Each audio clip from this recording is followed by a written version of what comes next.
The following teacher development program is brought to you by the MultiChoice Africa Foundation.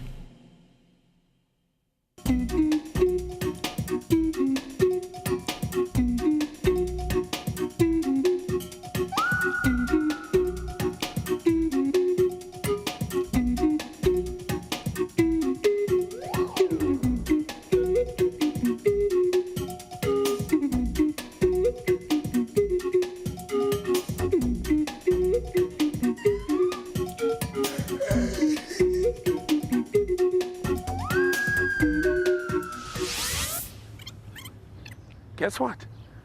The company has agreed to sponsor our prizes for the sports day. Yeah. Wait, I can't talk now. I've got a call waiting. Yes, hello? Yeah, but I thought everything was agreed upon.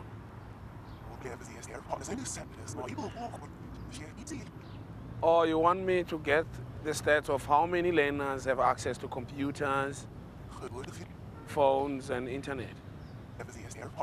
Okay, thank you. Right.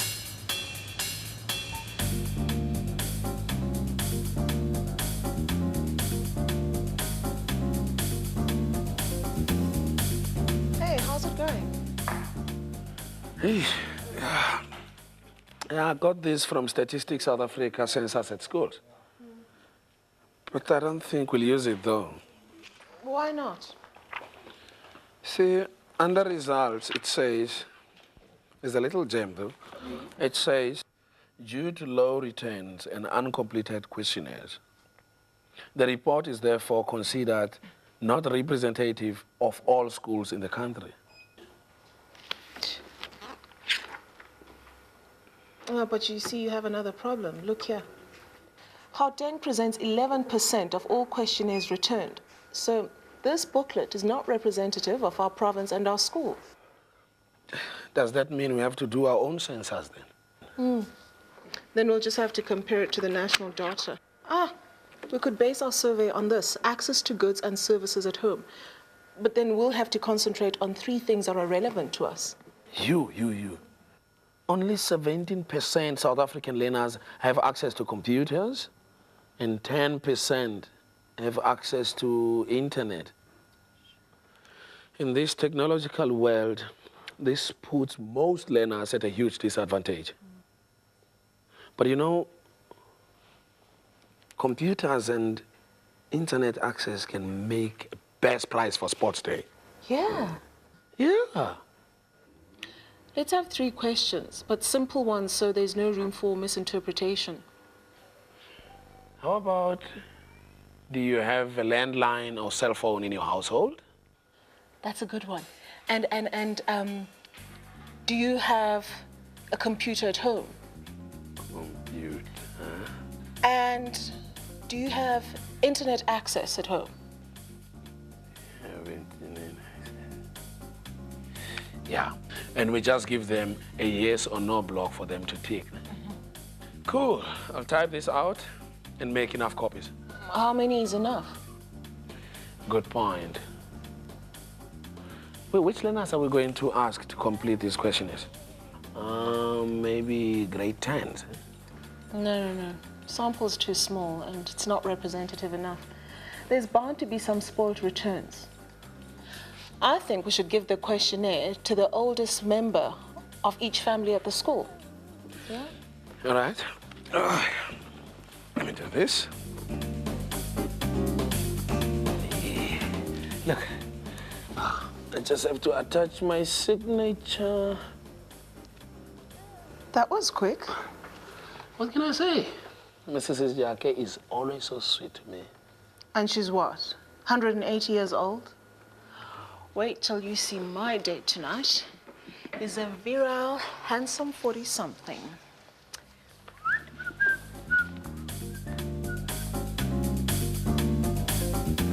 Oh, sorry, I overslept.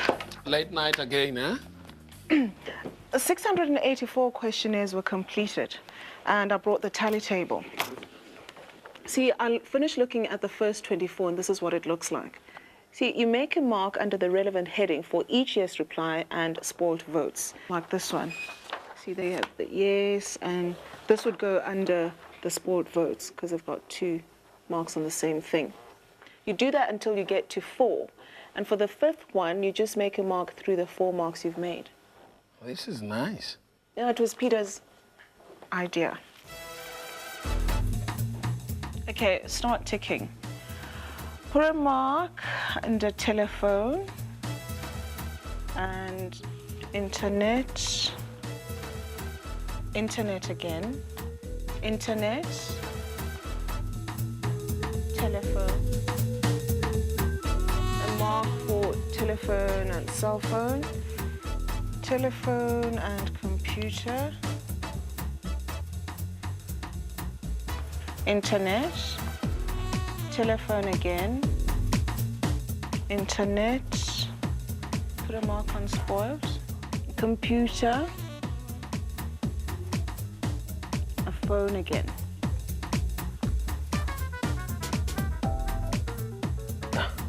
So, out of 684 families, 372 have the phone, 202 have the computer, and 83 have access to the internet. 57 were spoiled papers. So I guess we'll have to turn it into percentages if we want to compare it with the national census data.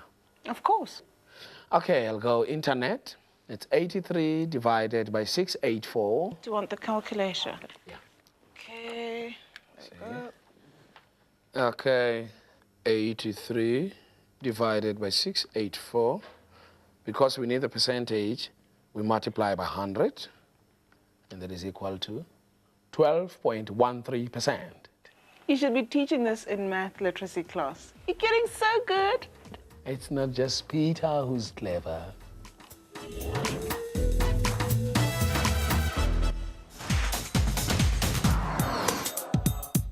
At Westbury Secondary School, Mindy Nomngokwana is teaching a mathematical literacy lesson on the census.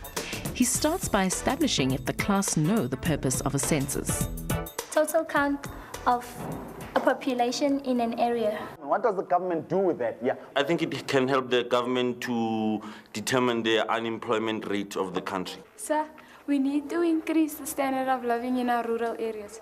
They can start by building houses and starting to build hospitals and other schools in the rural areas. I think the census can be implemented to help people with disabilities and pensioners also. The census also helps the government to create a budget so that they couldn't use the money that in places that are not needed. Menti is working on outcome 4.1 of the grade 10 maths literacy documents, which state that learners need to understand how to design survey questions.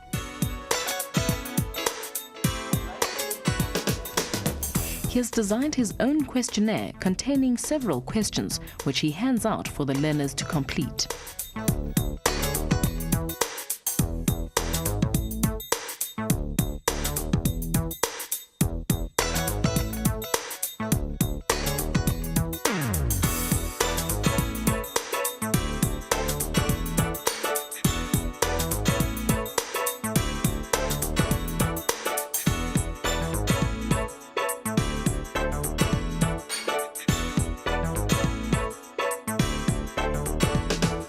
The big problem is that most of these questions are very badly designed, confusing, and even offensive.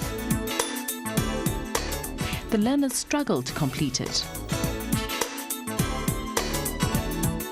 I saw that there's a whole lot of confusion in your faces. So what we are going to do now is formulate groups of 4, and you will then discuss what you felt was either unfair, biased, or it was offending, offensive, and any other thing that you felt towards the questionnaire.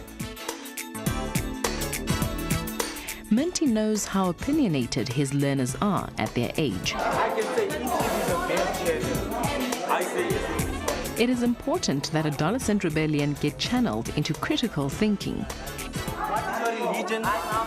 This makes it more possible for teachers to get their learners to develop intellectually.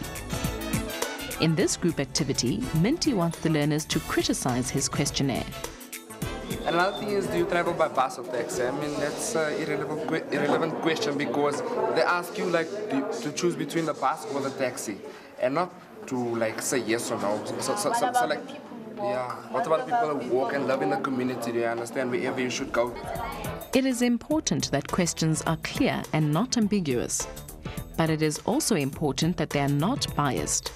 This means the possible answers should not exclude anyone. The last question, what is your home language? They only have English, Zulu, and Xhosa. What about the other nations like Setswana, Venda, and Ndebele? I mean, we have 11 official languages in South Africa. I think it's biased. The learners look at the questionnaire as a whole and also criticize its structure. The name should be followed by your age and your gender, and how it is set up, it's incorrect. Gender is not supposed to be in the bottom. I think the way it is supposed to be maybe under the age or the race, because the way it is now, I don't think it's very logical way it is. There are also issues of confidentiality, especially in a questionnaire that requires that you fill in your name. I don't think this question, are you doing drugs, makes sense at all. Because if you ask someone, are you doing drugs, even though he or she does drugs, they will say to you, I don't. So it's senseless anyway. Most importantly, when you design a questionnaire, you need to think of the people who will answer the questions and their reading and language skills. Guys, if you look at the question, can you read? I think it's very stupid, because if you can't read, how far can you get by answering the questionnaire if you can't read? While the learners talk in their groups, Minty moves around jotting down notes on participation. He will use these notes in designing further group activities and assigning different roles to learners in future. The group leaders report back. In our group, we have found fault in the whole questionnaire because how it is set out, it is not correct. Firstly, name should be followed by age and your gender, because the way it is said, it is not proper. Another thing here is when you see here where they ask you are you rich. Basically, when you tick everything here in this column here, that means that you're rich automatically. And how do you determine that you're rich? Because I can feel in my way that I'm rich, because I don't need that fancy stuff to be rich. You can be rich in mind also. Yeah, it's your home language. There's only English, Zulu, and Sotho. So we could have put Afrikaans and other languages, because we know at our schools there's lots of different cultures and home languages and all. Minty summarizes the points made in the group discussions. The learners will use these points to do an individual exercise where they will design their own survey questions. The uniformity of data should be in such a way that if you hand a questionnaire to one individual and then later hand it over to a different person, the same information should be gathered from those two different individuals. For example, here, it's just written name. We don't know whether they want the surname, whether they want your name with your initials, or whether they just want your first name. So that is not clear at all.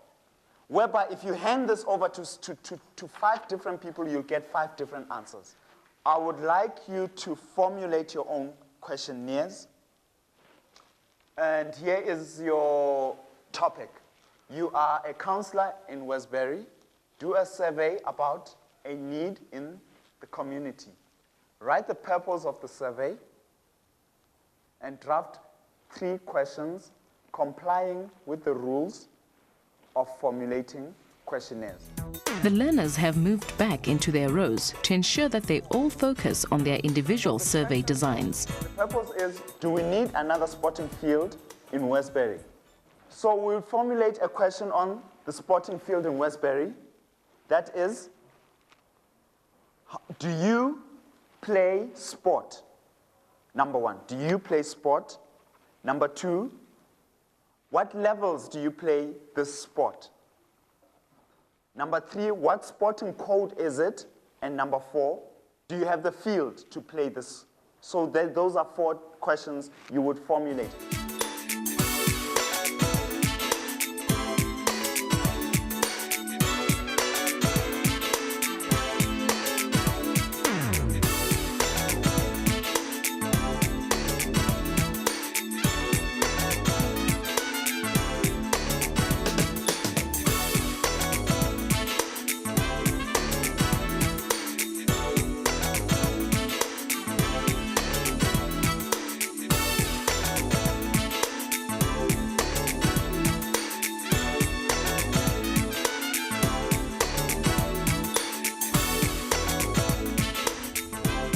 Thanks to this lesson, the learners will look critically at any survey or questionnaire they have to complete in future.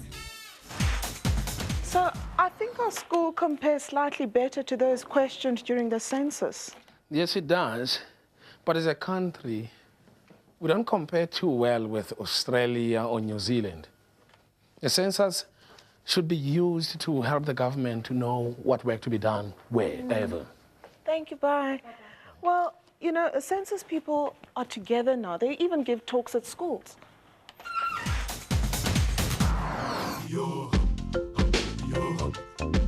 We spoke to Noreen Govender at Stats SA to find out more about the relationship between maths literacy, surveys and the census. The census is the attempt by government to know how many people actually live in our country. Now, this is important information for planning and for service delivery within the country. So the census would report on the number of households and the number of people that have access to sanitation, to good, clean water, to electricity. Now, this is important because we need to know where money should actually be spent in improving the levels of service delivery within the country.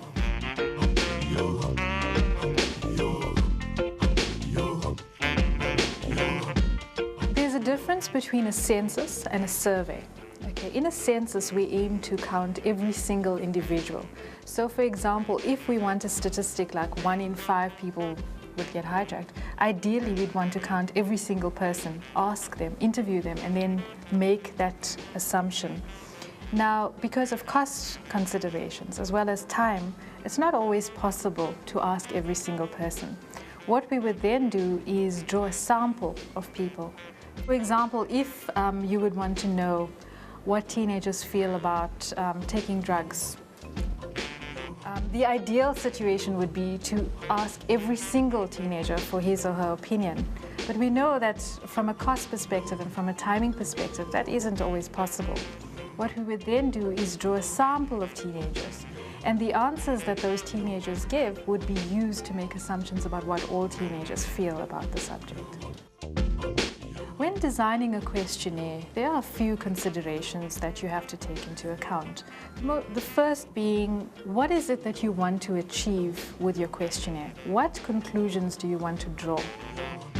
It's also important to decide on the methodology of your questionnaire. Are you going to perform personal interviews with your respondents? Do you want them to fill in the questionnaire?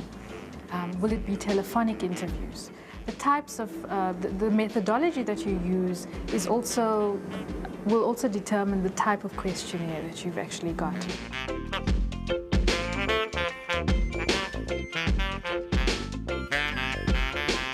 Maths literacy in this country is very important, as it is everywhere around the world.